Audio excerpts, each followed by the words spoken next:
What up, people?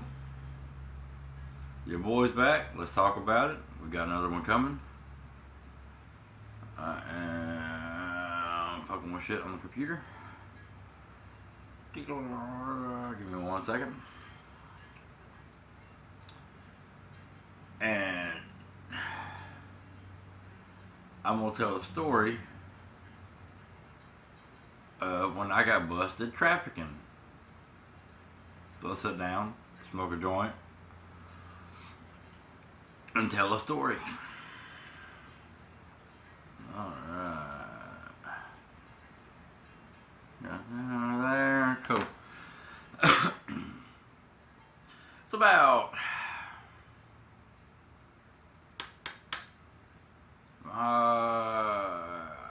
18 years ago when I lived in Panama City, the town side, not the beach side. I ran a little business on the side besides, my everyday 40-hour week work. And me and a couple buddies of mine sold a lot of cocaine. A lot of cocaine. Boatloads of cocaine, literally. And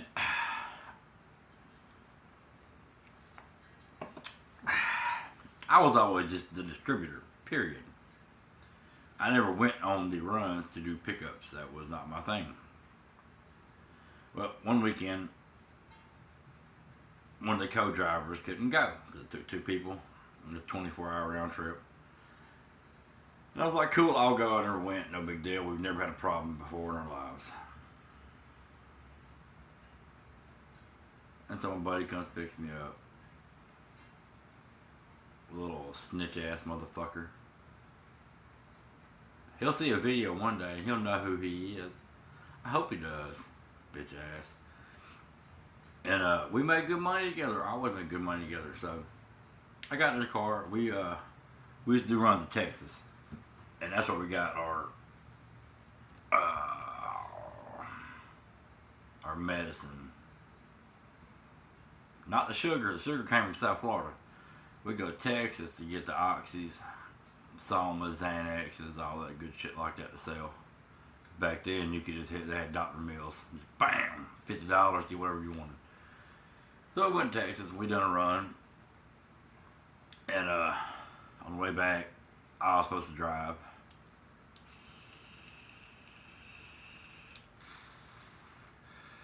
But homie was like, "I got it.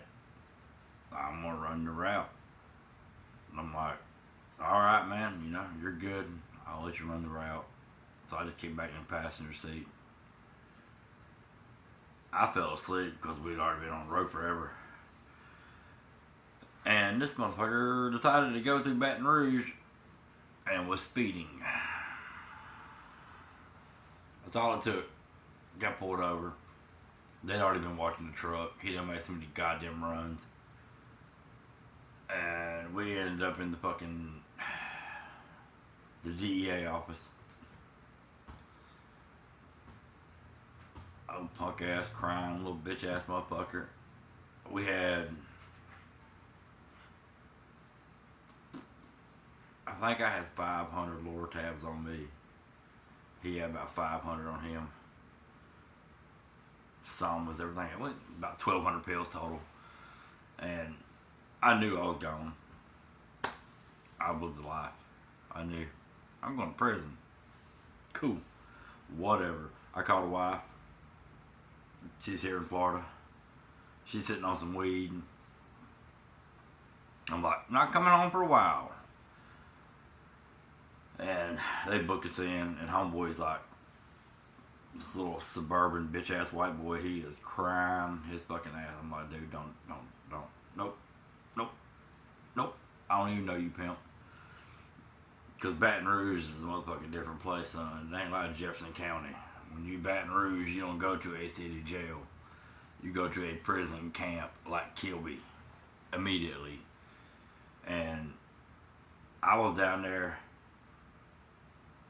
I was in the holding facility waiting for a trial. I wasn't in there long, thank God.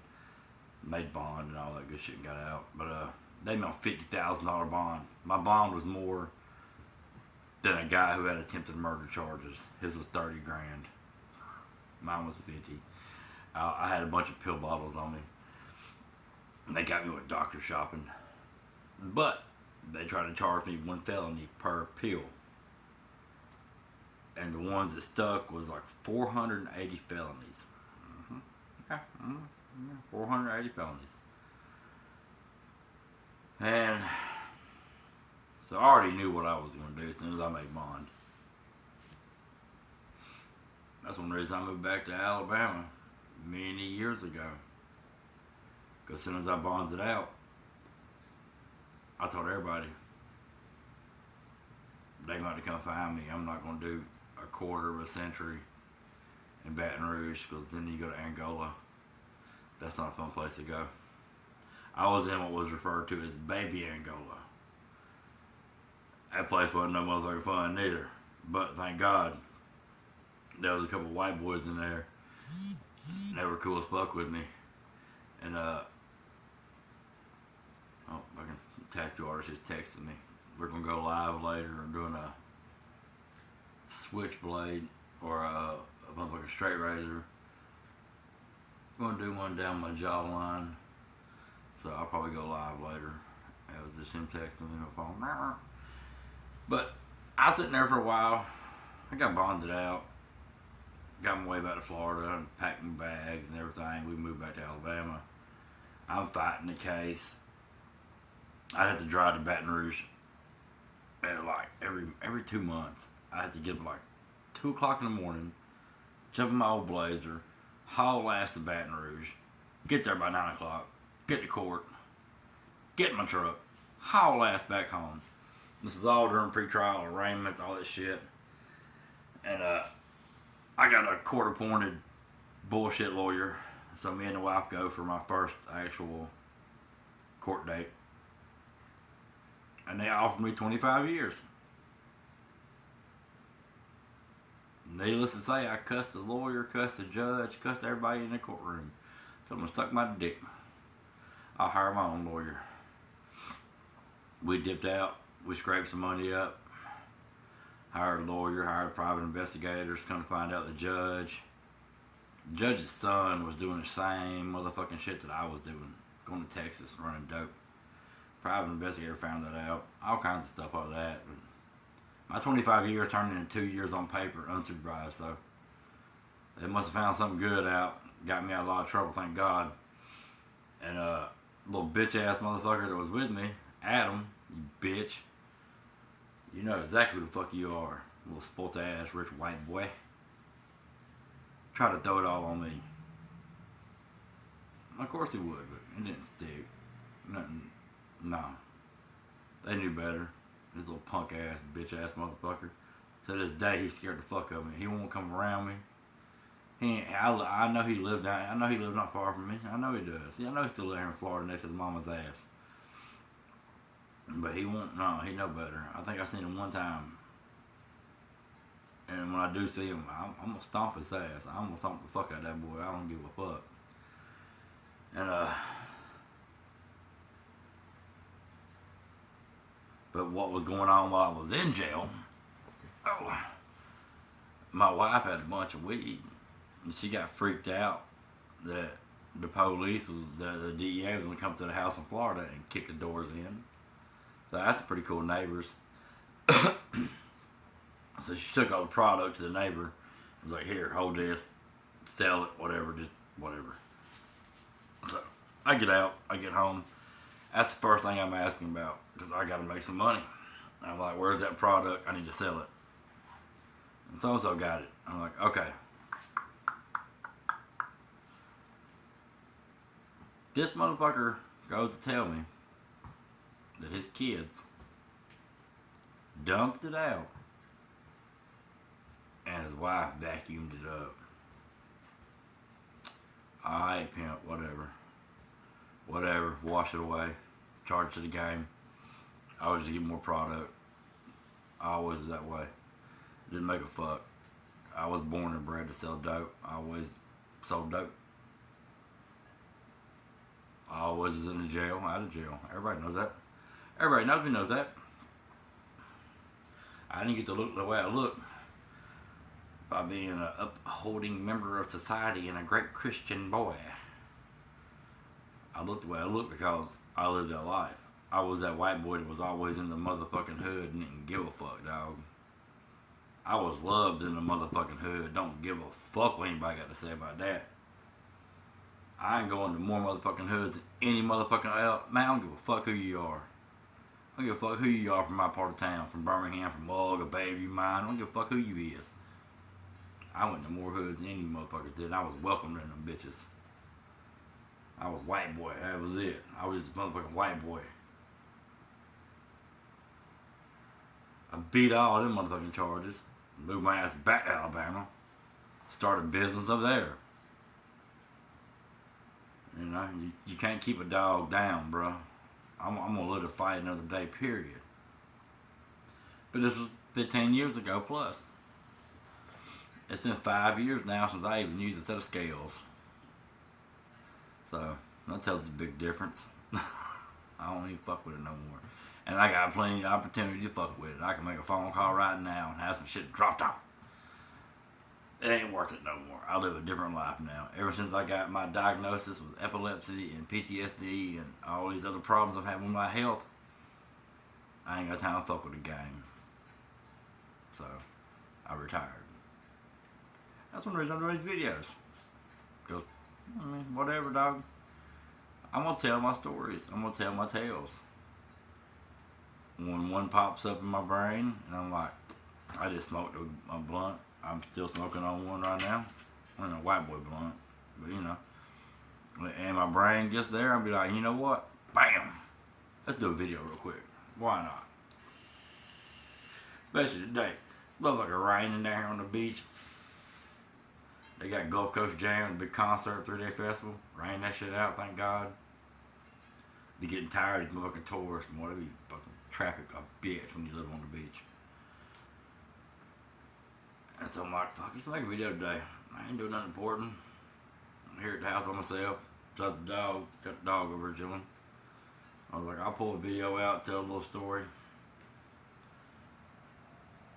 How I beat them charges in Baton Rouge. You can look it up. All I gotta do is Google my name.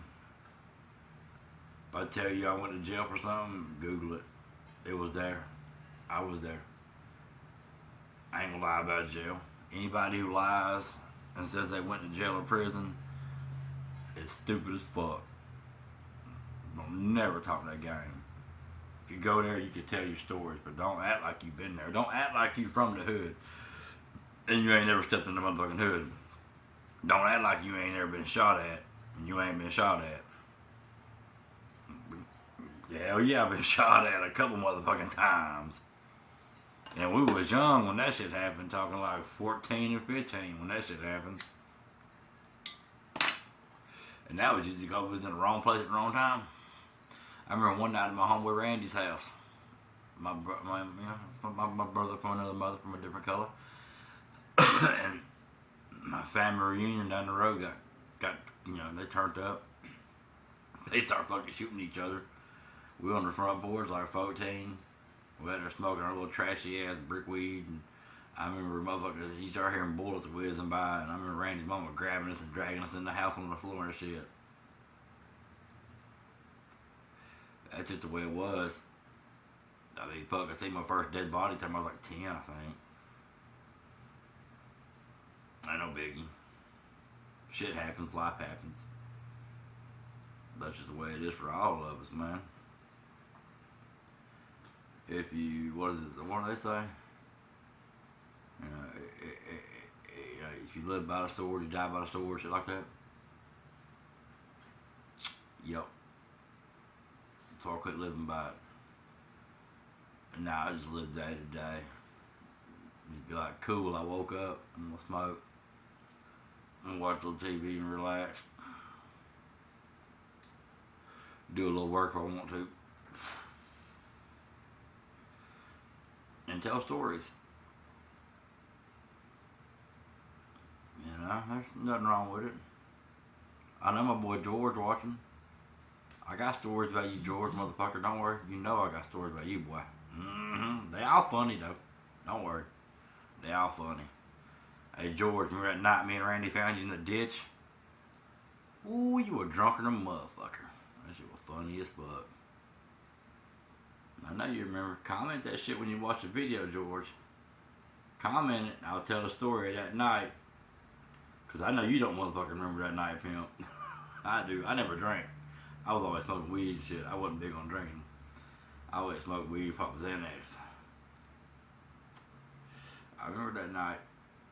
Just let me know. I'll tell that story for you, George.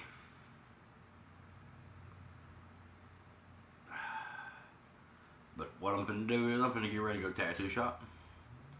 We're gonna do a little drawing of some shit up. And should check in later. I'll either go live or we'll shoot a video, because yeah, that one's good area.